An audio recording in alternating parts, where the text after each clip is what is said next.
what's going on? It's Quinn David Furness, and this is my show. Quinn David Furness presents the Beantown Podcast for Easter Sunday, April 12th, 2020. What's going on? How are you? We're under quarantine, and, we're hanging in there. It's this week, I'm not going to lie, I had some tough days. For example, Wednesday night, well, in general, this week was tough for me.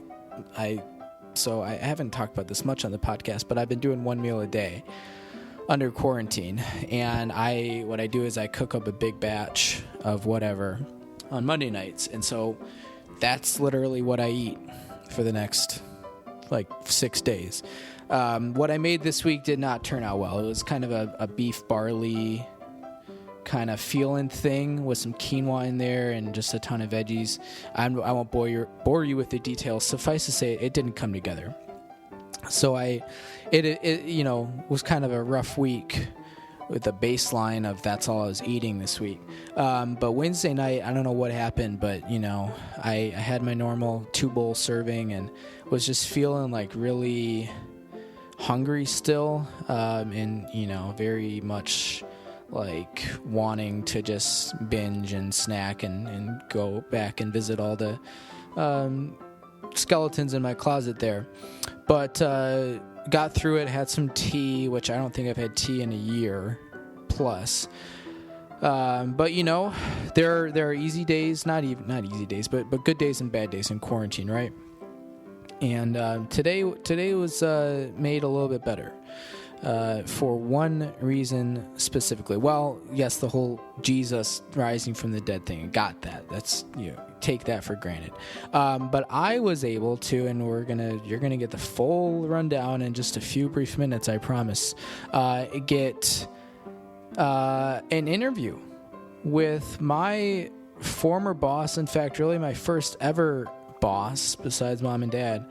Mr. Tim Muther, chemistry teacher to the stars, soccer coach, wrestling coach, football coach extraordinaire, and what we spent a lot of time talking about today, detasseling master, really. I mean, this is a guy who came up through the system, true blue blood, and the father of Northern Illinois corn detasseling, if you want to call him that. We sat down with Tim over the phone and just let the tape roll. And you'll notice there is no traditional start to our interview when I play it for you all in a little bit here, because I wasn't really sure how to do it. We just started talking on the phone. I hadn't talked to Tim over the phone in probably 7 or 8 years or so at this point. And so there was, some catching up to do and quarantine talk, and we just kind of naturally merged into detasseling. And then we finished up, Tim had some Easter Sunday kind of reflections for us. And, it's always kind of interesting when you talk to somebody who you spent a lot of time with in your life, but haven't talked to them in a long time. You're not sure, how has that person changed? What all do they remember about you? Are your references or your jokes going to, work? So there was some of that kind of my own anxiety going into a conversation with Tim Muther. But I'm really proud to report, and I think you'll find this, or you'll hear this for yourself when we roll that interview, that it was just two guys throwing back a 6-pack of Corona, no pun intended, and just catching up. So that's what you got.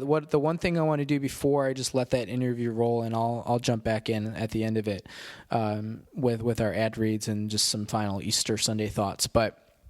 Two things. First, I should let you know listener discretion is advised when you're listening to the Beantown Podcast. Number one, we will occasionally use some language here and there. Number two, the podcast is objectively terrible, although today is awesome.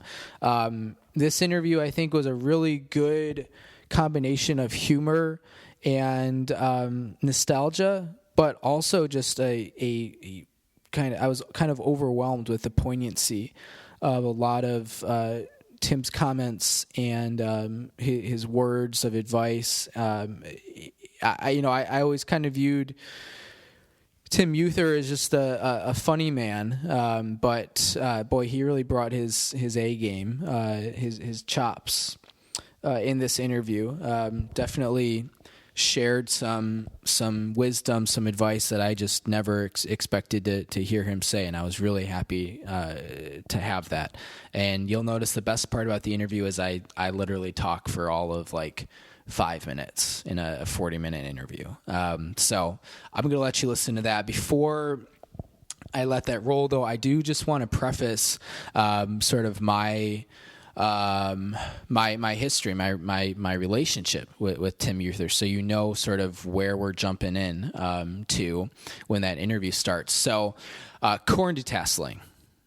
If you're not familiar, it is a classic summer job in Midwestern states where you got a lot of corn: Illinois, Indiana, Iowa, Wisconsin, Nebraska, Kansas, what have you. If you don't know what that actually means, corn detasseling, imagine a cornfield in late summer. It's all green and stuff, but at the top you got those tan things sprouting out of the top. They're there for pollination purposes. It's how the plants reproduce. Those things are called tassels. Anyways, there are specific sort of methods and strategies to corn breeding and hybridization, to where you want to control certain rows of corn. You want them to pollinate, and then other ones you don't want to pollinate. I don't know all the science behind it. I'm not a botanist, but essentially what you do in corn detasseling is you go through those cornfields in July before those tassels really sprout out and spread their seed. They're still wrapped up in green kind of leaves for the most part, and you pluck them out of each plant. Each plant has a tassel. They all grow the same way, and you go through every single plant in a field and take the tassel out. They're grown in rows, so everyone has a row. You walk down.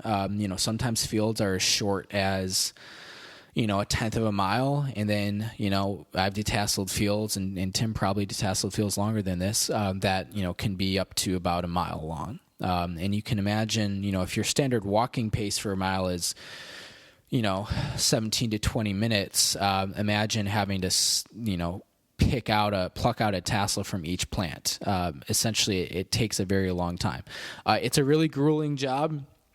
You get picked up by a bus anywhere around like 5 a.m. in the morning. I mean, you got to wake up earlier than that to get your crap together, pack your lunch, water, all that stuff, and then drive to the bus stop.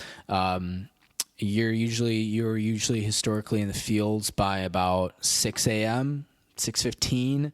If Gail was driving slow, Gail is the legendary bus driver who has since passed on. Rest in peace. But we had lots of stories about Gail. She was an interesting lady. But you're in those fields. The shortest days could be 4 hours if you were lucky and just had a little bit to do. And then I don't recall personally ever working a field past like 3:30 or 4 in the afternoon, but you'll hear Tim mention on our interview that he recalls a day being in there till like dusk. So it's really grueling. You get there in the morning and you're drenched from head to toe in corn dew by about 9:30 a.m. The sun's out. You are dying of thirst. There's corn rash, which is very real. You get your arms cut up. It's really uncomfortable and stings like hell. You get sunburned really bad. No matter what you do, it comes for you. It happens. And you're doing this as young as 12 years old and making about $5 an hour. It's a wild phenomenon, and if anyone wants to hear more stories or tales about what it's actually like, email us at beantownpodcast@yahoo.com. Again, that's Beantown, Beantown podcast @yahoo.com, and I would be glad to share those with you because I I could go for hours about corn detasseling. I did it from the age of 12 through 18 every summer. You do it for about 4 weeks in the summer or so, pretty much every day. Usually you get 1 or 2 days off out of those 4 weeks. And we're not talking Monday through Friday. We're talking 7 days a week. Absolutely brutal. Just really physically challenging, certainly, but the mental, just prisons that you place yourself in when you spend 8 hours a day walking down cornfields, plucking tassels out of each plant. Brutal, man. Absolutely scarring. So, but Tim did a really good job of kind of reining that train of thought back in consistently throughout our interview, which I'll share with you briefly here, to sort of talk about, or take this aspect of looking on the bright side of life, et cetera, which I really appreciate. So that's just a little introduction to what detasseling is. I did it for, I think, 7 years or so, rose through the ranks of, I remember day one, my squad leader was Michael Dobler. Doblers were a classic Lutheran family in Rockford, all the way up through, I had my own bus full of kids by my last summer, and I was making, a lot more than $5 an hour. Not much more, but a lot more. So, that's all I wanted to share. I'm going to pop in at the end once we finish up the interview there, and I will read our ads for this week and just briefly mention Easter Sunday. I know it's kind of interesting timing, right? Easter Sunday is usually pretty sacred.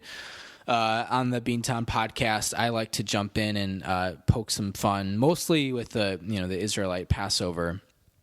Really nothing to do with New Testament stuff, but I'll say a few words, and it'll be a long episode. I apologize for that, but I think you'll find it interesting. So I'm gonna turn on the tape here, and you're gonna hear us just like jump in mid-conversation talking about quarantine and animals, and then we get to corn detasseling, and we get to Easter Sunday, and I'll see you at the end of the interview. So without further ado, this is my interview with my former boss, probably the best boss I ever had, Mr. Tim Muther. Sure. But right now, the critters are having their way. Not much roadkill because not many people driving. So yeah, I could imagine they're taking over the earth. Oh yeah, I try to get out and get 10,000 steps a day, and I try to get out of town, just out in the country. And so you're right. I mean, any coyote that ever thought about venturing into a small town isn't going to be harassed now. And we saw a fox the other morning that was right near the edge of town, and so I've heard stories of different critters, kind of finding their way into places they hadn't been. So yeah, it's been interesting. Yeah, I can imagine. I know Chicago's kind of infamous. Occasionally you get some coyotes that come out, and I haven't really heard under quarantine if it's really increased the sightings at all. I haven't seen any stories about it, but you occasionally get some coyotes roaming the streets of Chicago, which is kind of interesting. Yeah, I saw the first picture I saw of New York when they shut down was, I guess since the restaurants were closed, the rats couldn't find food scraps, back in the dumpsters in the alley, so they were coming out onto the street to find stuff to eat. So makes sense. It's tough on us all, Yeah, I watched baby bobcat was roaming around up towards the Illinois River up north of here. So I guess good for them. Maybe you could capture it. You could be the next Tiger King. Yeah. Give me something to do. In case I get bored. Yeah, we're going to be talking about all that and more. Thanks so much for being part of the podcast. I'm really excited. You're probably our most the biggest celebrity we've ever had on the show, and it's been 2.5 years, so this is pretty exciting for us. Well, we certainly can find plenty of topics to talk about, like we did when we were detasseling and we're bored and didn't know how we'd make it through the day. Yeah, those were some. I was telling a friend the other day about detasseling, and they'd never heard of it. And of course, there's the straightforward fundamentals of what you actually do, and it doesn't sound so bad. And then you realize that you're out there for 7 or 8 hours, day after day, with not a lot of breaks or days off, and it really starts to get into your head. And then you catch the corn fever, and then it's all over. Well, and then you get deluged with rain and get chased out by lightning storms, and then you get the sun beat down on you day after day, and you're right, it affects the attitude. And I think there are a lot of parallels between that and what we're dealing with now. I think you're good proof. The age-old question: should I go to college so that my degree gets me a job that I know it's connected to, or should I just do what I want for college and figure out the job part later? And I've always felt just get that degree and you'll figure out what to do, where to go, and I forgot. You just reminded me. I forgot you you championed that Rochelle crew out of like thin air that 1 year. That was bad, man. It was we started with like 35 kids, and I swear probably 3 or 4 of them had detasseled before, and those were the 3 or 4 that quit after the first day. And trying to make squad leaders out of 13-year-olds who've never walked more than 2 or 3 days corn in their lives that was a really challenging summer. They really started to drop like flies. Well, you can someday, when you're really bored, you can do some background checks on that crew list and see how many of them were involved with the juvenile detention system and that kind of thing. I don't think I ever got to see your crew. There was not much to see. It was pretty rough. Or when I did, it was down to just a sniffle of kids. And what was your bus driver's name? Do you remember? I don't even remember. It wasn't Gail or T. Arthur. It was somebody else. I don't know who it was. What's that? Was his name Tom? It might have been. That rings a very faint bell. I'm not sure. Well, someday we'll have to put up the Mount Rushmore of detasseling bus drivers that we had to deal with. Yeah, they were characters. Rest in peace, Gail. What a lady. Yeah, I think you had a stub too one day that a woman maybe that I met. Yeah, I don't even remember. I remember there being a year when the story, I'm not sure if it was true. I think you told us that Gail went to Vegas to gamble for a week, and we had a sub at one point. But yeah, it's hard to keep track year after year of everything. Maybe it was, I think Billy Hardenberger did the year after you on Rochelle, and that was when I met the woman that was bus driving. She was appalled that somebody went piddle over by the woods at the exit because that was just so bad. Like, well, ma'am, imagine he had to go, and it was quite a ways away from the turlet, and I don't think it's going to harm the field in too bad a manner. So. And you mentioned Billy Hardenberger. Reminds me of his cousin Kevin, who was famous for peeing in the fields. And I also remember a couple days where it was raining real bad. I think Kevin Hartenberger led us all in some singings of traditional African American spirituals in the corn. It was pretty. We really bonded over that. Well, I do remember having to get the human life chain to get him out of the mud. He got stuck in the mud like quicksand. His shoes got sucked right off of his feet, and we barely got him out.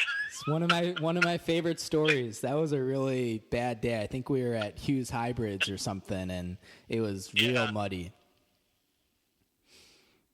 Yeah, that was bad. It's always an eye-opening experience, but for a kid like you, I mean, now you go into whatever conference, whatever, where you got to think of something out of nothing. You're like, I actually have a little experience in this area. And you certainly learn about how to treat people and deal with people and how to handle crises without, having a switch or two. It's true. There's not much else you can do. It's just you and the corn. That's it, day after day. Yeah, that's true. I mean, it's the the three big conflicts: man versus man, the man versus the elements, and man versus himself. Usually all by 10 o'clock break. Oh, man. All your listeners can go to any detasseling website and read the reviews from kids who just felt like they were getting crucified, and this was the most horrible job experience in the world. And pretty good just reading the reviews of former workers. To be fair, it's a pretty traumatic experience to have as a 12-year-old, especially. I remember the hardest days were when we would do the field corn, which can be so tall, and when you're 12 years old and 4'5", and that corn is pushing 5 and 6 feet tall. That's pretty tough on the shoulders to get those tassels out. Oh yeah, well, and that's first thing you realize, and then that's attached to your back, which is attached to your legs, which is attached to your feet. So it becomes complete physical misery. And then there's that short line from your nervous system in your hands to your brain. And, looking at this, there is no light at the end of the tunnel visual experience. And your brain starts running you into the ground before your body does. So it's very, very mentally just taxing and tolling, and there are different stages too, because it's even though start of the day you get into the corn at 6 a.m. and you're fresh and you're rested and you're feeling good, but it's not a fun sensation to be soaked from head to toe in corn dew at 6 a.m. That's a tough spot to find yourself in. Oh yeah, totally soaked. Are you still there? You're cutting out. Still got you? Yeah. All right, there you go. So you get pruny hands and pruny fingers, and your feet are soaked all the way up to your waist, and then full well that you're not going to be wet the rest of the day. By 1 o'clock, you'll be like desert dry. Yep. Yeah, it can be very tough on you. I want to pick up this point right here, because I'm going to ask you a question that I've always kind of wanted to know the answer to, and I really don't know the background, but just your involvement with corn detasseling in general. How on earth did that ever become your summer gig? What's the history on that? Here's the story.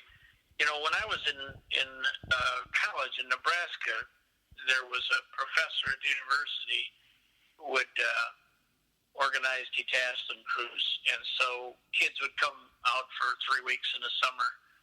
And one of the guys that worked there as a supervisor was my college roommate one year, and he actually started. He was a teacher as well.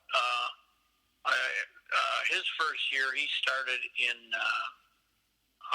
New York City. You've met Henry Hemminghouse, is the guy I'm talking about. Oh, sure, yeah. He was a biology teacher. He used to tell me he would go over to the Mets games, like seventh inning, they'd let him in for free, and he'd just serve after the fifth inning, and he'd just sit and grade papers up there. Nice. He decided the big city and that whole teaching wasn't for him, and went into full-time detasseling and worked. I want to say he started maybe in Iowa and then kind of worked in the Wisconsin-Illinois territory for that same company. And then he had been living and working down around Champaign and had organized crews in that area. And you know, they have a lot of contacts, and the guy that, well, it was a guy at Twin Gardens there, Harvard, said, yeah, we're looking to get this detasseling done for this seed corn we're making for sweet corn that we sell. And Henry knew I had lived in Rockford and said, hey, how would you like this job as a crew leader? At that point, that was the only grower. He didn't have many acres, so, you know, the crew I ran that was it in my area. The next closest crew would have been south of Rochelle and in Wisconsin. Actually, they had some work in north of Lake Geneva at East Troy, if you know where that is, and they worked out towards Monroe as well. So, but I was the only, you know, crew in that area, and we just worked for him. So that's where it started. I became a crew leader, and I mean, my training for that was. I hadn't detasseled for probably 15 years, so I went out with a crew in Wisconsin for a day, and it was kind of like the experience you had in Rochelle. That poor lady that was leading the crew, I mean, it was day one, and they were dropping like flies. And after that one day, I'm like, oh, this might not be so easy. Mm-hmm. And then I had no idea that they really wanted me to do the recruiting, you know. And I had passed out pamphlets at our school, and so there was a area manager, which I eventually took the same kind of a position. Anyway, she was actually a student at Vanderbilt University, trying to get a degree in management of entertainers, like an agent for Boxcar Willie or John Prine or, you know, Miranda Lambert. And she said, well, you know, we're starting next week. I go, yeah, well, I'm ready, you know. How many you got? I said, well, the list I got has like 9 people or 13, whatever it was. There wasn't many. She goes, well, that's not going to be enough. Like, oh, okay, well. Yeah, so what are you going to do about it? I'm like, yeah, I have no clue. You tell me. She told me to go to Job Corps downtown. Now, I don't know if you've ever been to one of them state-funded job site, you know, unemployment office kind of things. But, yeah, it wasn't going to be a good idea, I didn't think. So the first year we had 90 acres or so to do, I think.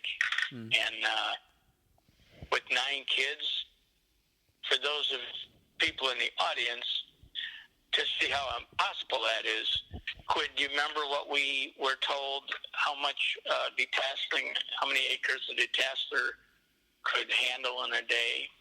I don't remember. Well, they always told me a good detasseler could do an acre a day. So, that was going to be a stretch for 9 new kids plus me. And so she knew, and that was for the detasseling where a machine comes through first. As you know at Twin Gardens, because the corn is short, we pull every single tassel. We didn't have a machine that came through first and clipped off 50%, 70%, or whatever. So the grower met us out there, Cliff Ingersoll, who still works with them. And he looked at us after we got off the bus. He looked at the bus and he goes, "Is that it?" Like, yeah. And then pretty soon they were all on their phones trying to get us another crew. And that first year, I mean, we worked till 3:30, 4:30, 5:30.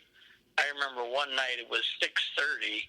Oh, my God. And we're turning around to do another row, and the grower, and they never tell you this, says, "You guys need to go home."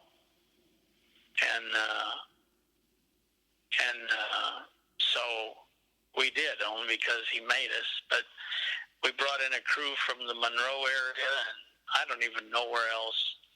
And they absolutely hated it because all the corn they went through, 2/3 of the tassels were gone because that machine that pulls them out had been through the field before they got there.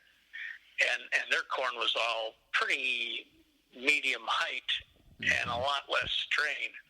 And then we were bending over, sometimes you'd straddle the row, or we even had kids down on their knees because it was so short that year.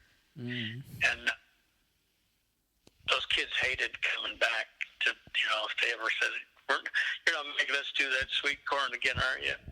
So we somehow made it through. So that's how I got started. And it wasn't as, we picked up kids as you go. And I don't know why I've been able to sucker kids into do detasseling after we lose kids, but I was always able to do that. I've done that with my coaching too. It's most people just write people off and say, "Forget it." But I would have the office give me the extra applications because we'd fill the bus and say, "We don't have any more room, but we'll keep you on the waiting list." And they'd say, "Do you want all these?" I go, "Yeah." "What do you want them for?" "Because we're going to go through them all, because not many kids can sit there day after day and bend over and, make the effort of getting out of bed every day." So it was quite an interesting experience. The only thing that was nice about that first season was the check at the end. That was pretty sweet. And I don't remember how much it was, but I'm like, okay, I don't feel as bad about the misery as I did before I got the check. Yep. Yeah, I think my first summer I was maybe making something around like $6 an hour. I think something around there. It was when you're 12, it seems pretty good. Now when I'm in my mid-20s with a salary job, it sounds like some sort of illegal child labor ring or something. Oh, well, remember I told you that one day I went up to Wisconsin, so they sent me a check for it. And, this was not the company that you worked for, but the company that Henry had worked for before. And in Wisconsin, there were 2 minimum wages at the time. I want to say $5.15 was minimum wage in Wisconsin. But there was to help farmers out. A kid baled hay for you or something, because the farmers couldn't afford the labor very well. there was an agricultural minimum wage, which was $4.95 an hour. Mm. So here I am, an adult. I have experience. I just worked as crew, to get a day's work in so that I could familiarize myself. As it turns out, that one day we worked, you probably know this, there's some mint that's growing up around Lake Geneva in Janesville, and they were harvesting that mint. When they harvest mint, they put it into a vat and cook it to get the oil out. It's an area that I believe the Wrigleys started growing mint in there for their gum back in the day. But anyway, if you go by one of those pits, okay, where they're boiling, it's really thick, oily smell that is nasty, like more mint than you ever want to smell in your life. And so as we come over the hill, here comes the wind blowing that mint at us, and people almost barfed because it was so bad. And I can remember covering my mouth, like we have to do now with the masks. And and I thought, well, geez, I was easily the best worker there, right? Well, the way they worked it is you get paid by the acre, and if you wind up burning up a lot of man hours because kids don't pull their weight, then everybody's wage drops. So if the money wasn't there, then everybody just got paid minimum wage, whether you were good or you weren't so good. So for that day, I made $4.95 agricultural minimum wage. I'm like, ouch. And then subsequently, I wound up working in Wisconsin, and I said, Henry, please tell me we're not going to pull this on these people. Mm. And we didn't. We never paid them agricultural minimum wage. But, you learn a lot of things, like making sausage. Some things you don't want to know. Yep. So, I think agricultural minimum wage could be the name of the all detasseling jazz band or something. That would be hot. Well, that was what made it valuable was you could have fun despite the misery. I mean, like you said, you could start a singing group. I was just thinking of some actor that has a movie out recently. I don't remember who it was, Matthew McConaughey or something. But do you remember playing 6 Degrees to Kevin Bacon? Sure, of course. I'd go through the fields and I'm like, geez, what's wrong with this crew? Nobody's opening their mouth. Yeah. Are they going to on me or what? Well, they were all playing 6 Degrees to Kevin Bacon, and they were all cogitating like, oh gosh, here we go. We went from Matthew McConaughey to a same movie that Val Kilmer was in. Okay, what movie was Val Kilmer in that we could think of that's going to get us closer to Kevin Bacon? Yep. Yeah, you do a lot of things in the corn to try to keep yourself sane. I remember playing 20 questions here and there, and I think Tom Reith had some Shakespeare memorized or something that he entertained us with, and you just... Oh, my gosh, yeah. You let... No. You let Michael... I'd be happy by the time we were done. Yeah. Do you remember a kid named... he was a Rockford Christian student. Maybe his name was Scott. You remember Kyle Lundeen? Of course. Okay, I think he would have been one of my first older kids that came back for a couple of years that was friends with Kyle, that got Kyle involved. Anyway, I don't know if you were involved. Do you remember a girl, a black girl by the name of McQueen or... I can't remember her name. I don't think I remember that.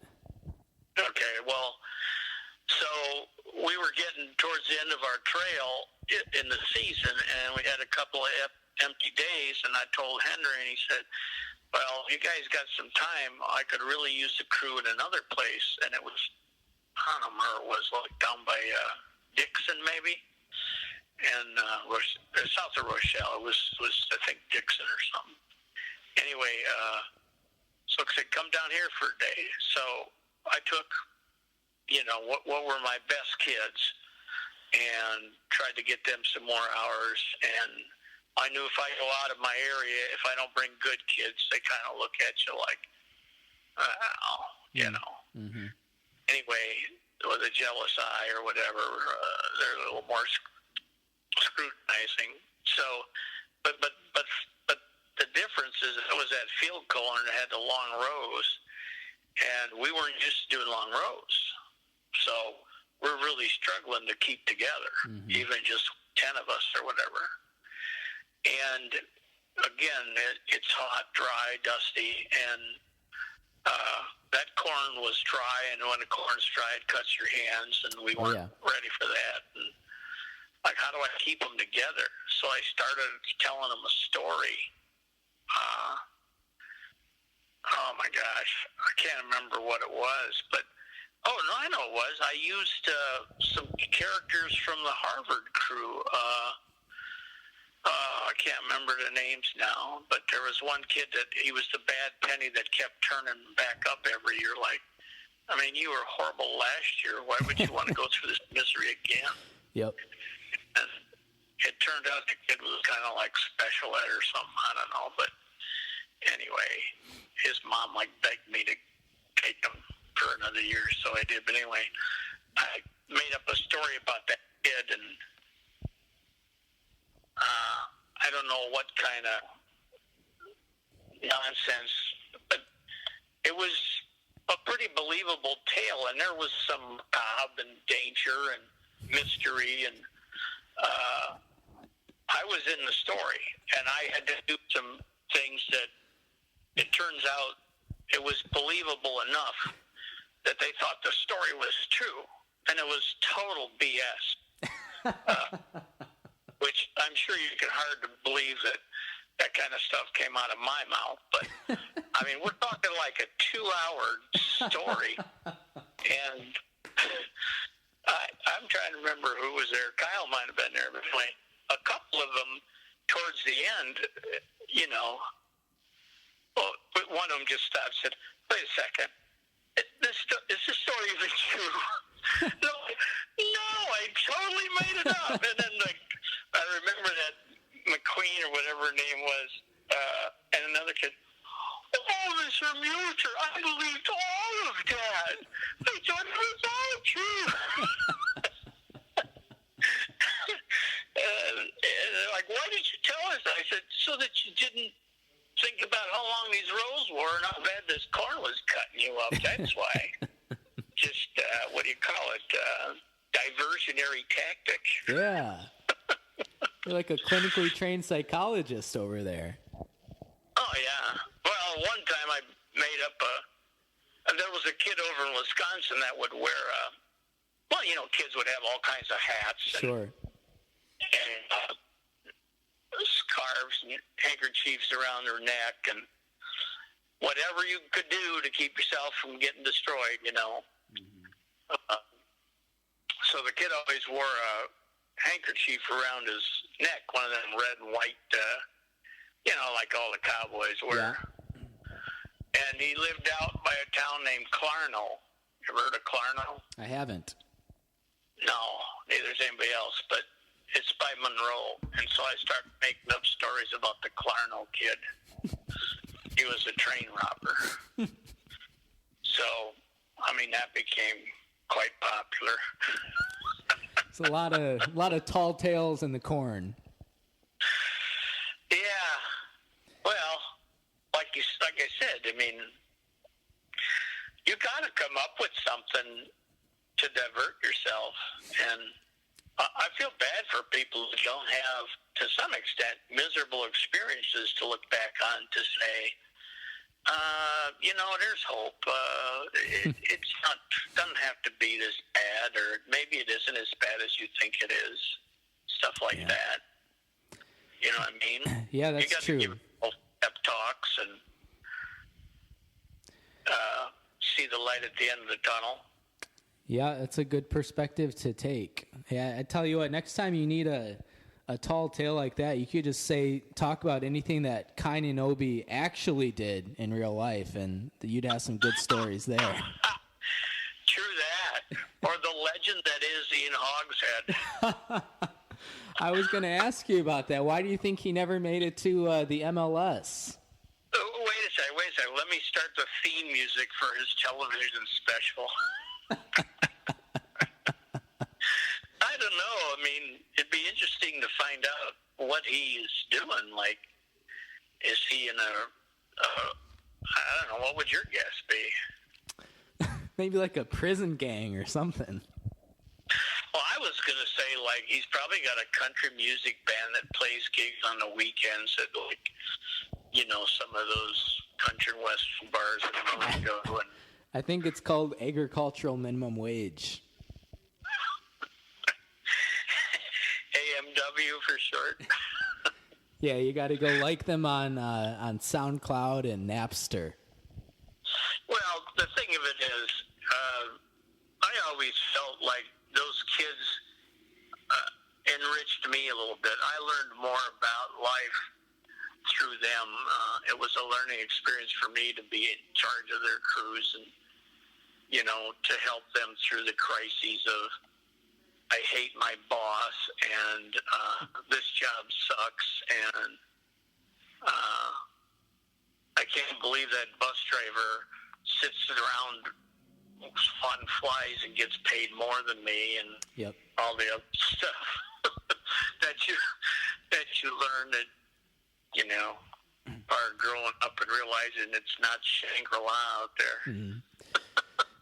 Yeah, it was a wild experience, and to go back, I think I did maybe 7 or 8 summers, something like that, and yeah, it's a lot, but you're right. I think I learned a lot of things when I was 13 and 14 years old that other people don't get to learn until, you know, college or their first job out of college. So, you know, for all the misery and just absolute torment that job provided and an awful paycheck, there were plenty of life lessons along the way. And I can tell you personally that your name holds very much like a revered, larger than life, just like idea or concept in not only my head, but I think a lot of other people's heads as well. You were an awesome boss to have. Well, thank you. That's very kind of you to say that. Don Hughes always wanted to know if you were coming, like, every day, because he thought you were like the best detasseler ever, even better than Tom Wright. I'm shocked that you say that, because Tom Hughes always, or Tim Hughes, whatever his name was, Hughes always scared the living crap out of me. Well, somebody's got to do it, I guess. I was always worried he was going to chew us out, or because he would more often than not. But yeah, I tried to just like not make eye contact and just go back to my row. That was always my strategy. Yeah, well, this is what I always said about these guys that own these fields and run these companies is they can be nice or they can be mean. It doesn't matter. Once you get below a certain standard that they're expecting, they are not your friend anymore. And don't expect them to be. So he just got off and, you know, he would get that out right in front. But the truth is they're all the same at some point. But you think about standards. I mean, how important is that for us in today's world, right? I mean, the shelves should have toilet paper on them. Why don't they have toilet paper on them? Well, here's the truth, guys. The shelves don't have toilet paper on them. Now what are you going to do? You know? You want to get something done on your tooth or something because, you know, looking here, whatever, you're at the back of the line now because we got other priorities. How are you going to deal with that, you know? And then what do you do when no one listens to your whiny complaint? You Imagine being in this virus situation and living in, say, Ecuador or something, where they've got hospitals, right? Like, forget about rooms that would be equipped with ventilators and that. Let's just talk about hospitals to start, Yeah. So, I don't know. That was one thing I remember about detasseling is I'd say, always have crew leaders say, so-and-so sucks canal water. Yeah, so-and-so dawdles. So-and-so has to go to the bathroom 3 times. I'm going to fire him. And I'd always say, well, who's their replacement? Do you have the replacement? Because if you don't, it's easier to deal with one you got and train them up than it is to find a new one who might just quit after it anyway. Yep. But I think that's a big thing. When you're on a team, as good as Hogshead was, it helped him with his team that Ian had to deal with people that didn't have the same expectations, didn't follow the rules. That's why the Rockford Lutheran soccer program was so good, and as well as that Rockford Christian. I mean, you guys had those experiences that the leadership is key, Sure. And those experiences, how do you get leadership without experience? And then dealing with coworkers that suck. Has that ever happened to you since detasseling ended? Have you ever had to work with a coworker that maybe is not meeting the standards? Every time I look in the mirror. Yeah, right. Or a boss that you can't stand. You've never had one of those since detasseling, right? I didn't have one of those during detasseling either. Yeah, pretty much Nirvana for Quinn. Yeah. You got a lot of good sage advice over there. You ever thought of putting it into a book or something? I have. Sitting here we opted out on March 16th of school. Yeah. And somebody had mentioned to me before school ended that probably spend more clock hours with individual students in a day than any teacher on our staff. And our staff's got a bunch of hardworking, conscientious people who really invest in kids. But I didn't argue with them. I do run into a lot of people, and so I thought about it, but life keeps you pretty occupied. But when that shutdown happened, frankly, I felt like that guy with the manual transmission that couldn't quite find the gear. I kept slowing down and now what do I do? And so it's been a transition. But someday I wouldn't mind putting something together, But if nothing else, it'd be entertaining. I have a lot of pretty crazy experiences in my life. Oh, you absolutely do. I would buy the first copy. I would read that right away. Yeah.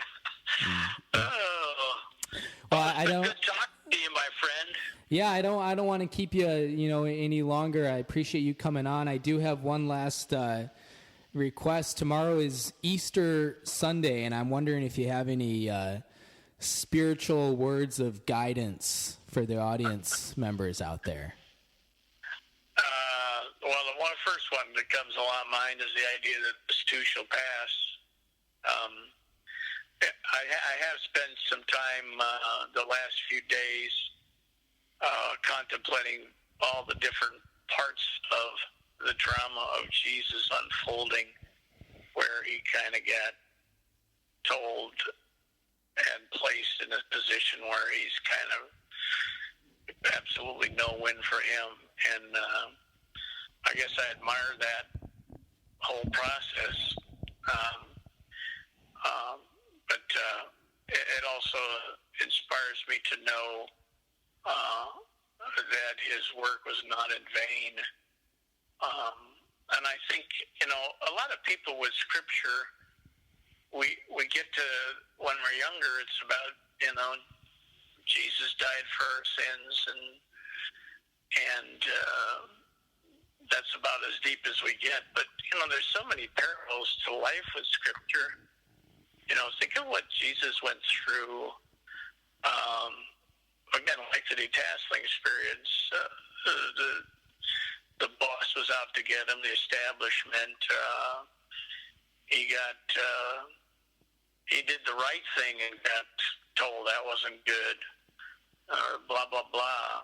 And so I think it's good for us to have that understanding and patience. I feel like that's one thing our faith gives us, is an understanding of perspective, and that we don't have to get all mad that, the Chinese didn't tell us early on about how bad this was, or that, so-and-so governor or whatever didn't start social distancing soon enough, or the guy on the other side that says, well, you're going to ruin the economy, you better get back to where we were, what are we waiting for, this is ridiculous, blah, blah, blah. But I think having that calm in the storm is an important thing, and if you look at how Jesus dealt with a very, very difficult situation, it's a great example for all of us, and gives us hope. So he is risen. In another 7 hours here. Don't get too far ahead of yourself. Right, and when you get to heaven, don't drink the water. I did appreciate. I did note the passing of one of my favorite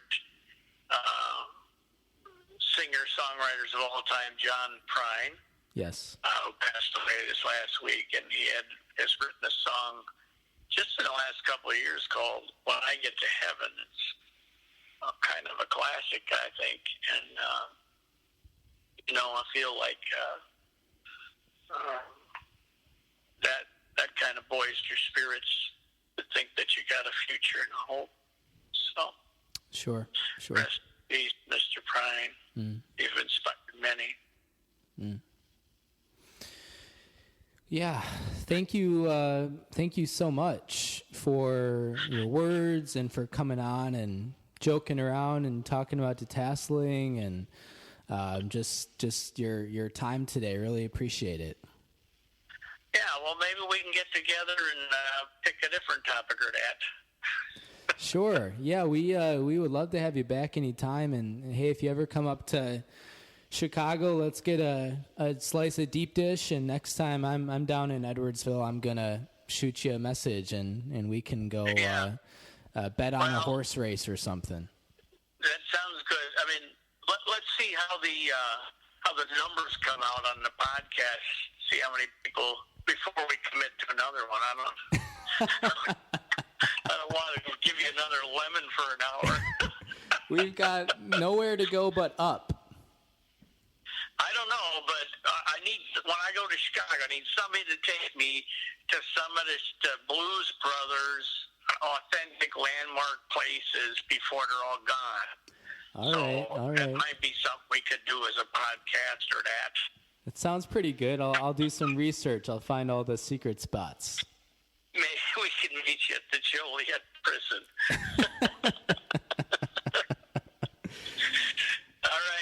All right. Thanks so much. Yeah. All right. Bye. Bye. And we are back. Welcome back to the north side of Chicago. And thank you a million times over to Tim for joining us today. Really, really poignant, surprisingly poignant. Not to take anything away from Tim, not to say that he didn't have it in him, or I wasn't expecting him to kind of have that level of clarity and insight, but I just think it really was delightful to have. And we spend a lot of time on this show goofing around and all that fun stuff. And, I think that's what a lot of people expect week in and week out on the Beantown podcast. But occasionally it can be really nice to have a show like this as well. So thank you very much to Tim. And not kidding, we're going to get him back on this show. If this show goes on for another 5-10 years, which, God, gonna have to get a lot more content. I can assure you Tim will be back on, and we will go find all the Blues Brothers locations, including the Joliet prison, where I believe the Canfields are located.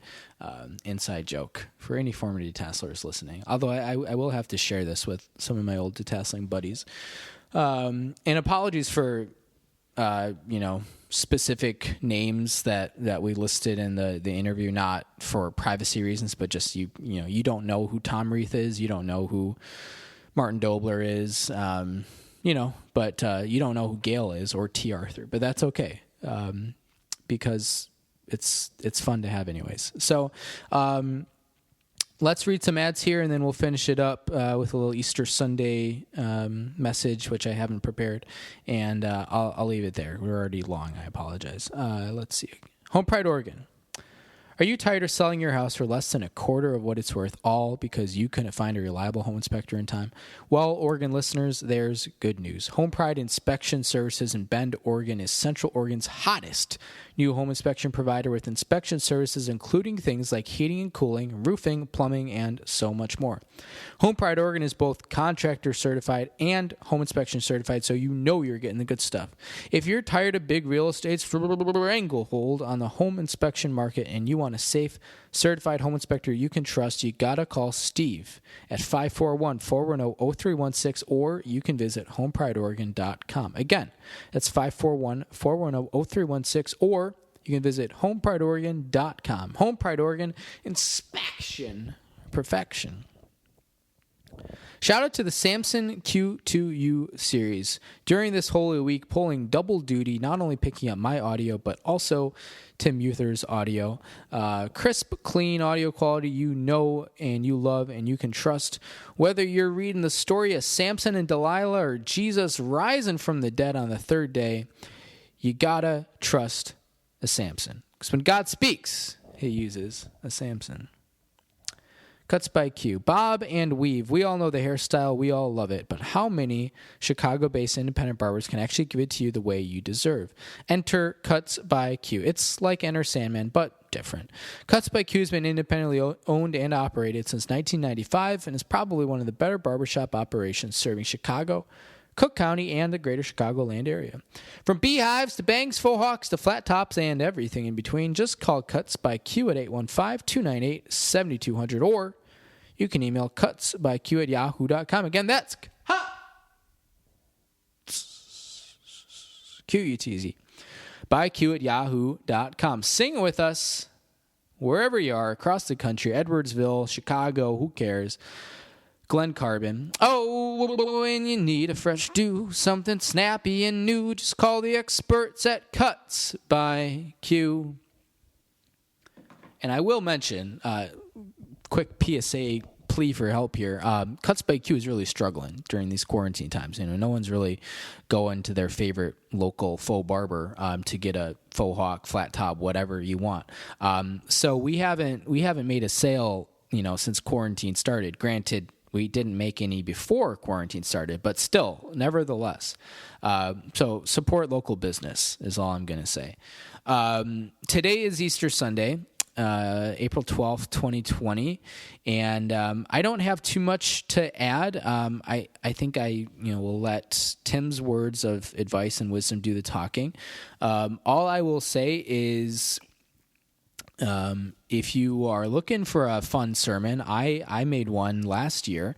Our Easter sermon podcast for 2019, year 2 of the podcast, was written by me and kind of crafted the character, the preacher I became to deliver that sermon was an amalgamation of a lot of Christian talk radio that I had been listening to. I think at the time I had been spending some time in Kansas City for sure, and Memphis, I think at one point, and maybe even like Mississippi or something. But if you're interested, go check out that Easter sermon podcast from 2019. It's fun, and the only reason I plug it now, plugging my own material, is because there is some tongue-in-cheek commentary kind of laced here and there in the sermon. I think it's like 35 minutes or something. But at the end of the day, I actually think it works really well, like legit, as a Christian Easter Sunday sermon. And, I think I could, send that to a Christian radio show in Birmingham, Alabama or something. And I think they would find it to be quite tasteful. So here I am tooting my own horn, plugging my own material. But I will listen to it tomorrow. It's fun. It was my first ever time writing a sermon. I don't have any training or experience in that, but I think it came out very well. So check that out if you're looking for some additional words of wisdom, guidance. Hey, you know what? It's Easter Sunday. Have some candy. Have a chocolate bunny. Watch the VeggieTales Rad Shack, Meshach, and Abednego episode, or the Three Tenors, I think it's called, something like that, where they sing the chocolate bunny song. Oh, man, one of my favorites. Go into the fiery furnace, and hey, I won't spoil it for you, but I sure love some chocolate bunnies, man. I was at the grocery store a couple hours ago getting some Gatorade and turkey to refuel for my run. I ran 12 miles this morning. It felt great. And boy, I tell you what, I was tempted. In the checkout line, they had like a Reese's bunny, chocolate bunny for like $2, and like large chocolate bunny. It was a steal. I almost went for it. Plus I was thinking about this, yesterday. It's like, been really hardcore on my diet, really strict. Like I would, it'd be nice to splurge a little bit, have some candy. Maybe we'll see. I'll go back tomorrow. We'll see. I'll report back because I know you all are on the edge of your seat. But you know what? Have some chocolate. Have some jelly beans. Do it. And if you're searching for Easter eggs tomorrow or an Easter basket, or you're having some ham, have fun. Good luck, whether you're in person or virtual. Whatever your situation is, happy Easter, and take some time to reflect, listen to a Beantown sermon, and, have some fun. Last thing here, I am in the middle of the last chapter of the Scott Farrell audiobook. I physically will finish it this week. The tall task then is twofold. One, figuring out how I want to upload/distribute it. Because things are kind of wonky with file sizes and limits and yada, yada, yada. Boring tech stuff that I have to figure out for myself. Two, writing my critical review of it is going to take some time because I have all the thoughts in my head, but I want to get it right. And I don't write that much. Well, that's not entirely true. I don't write that much when it's not about law school admissions events. So it's going to take me some time to do that. So the overall kind of project as a whole will not be ready by this time next week. But the physical recording of the audiobook will be, which is very exciting because it has taken me a lot of time to do. Okay, I'm going to cue up some Tishomingo Blues, and I thank you all. If you made it this far, thank you for listening, and that's really what I got for you. So everyone, stay safe.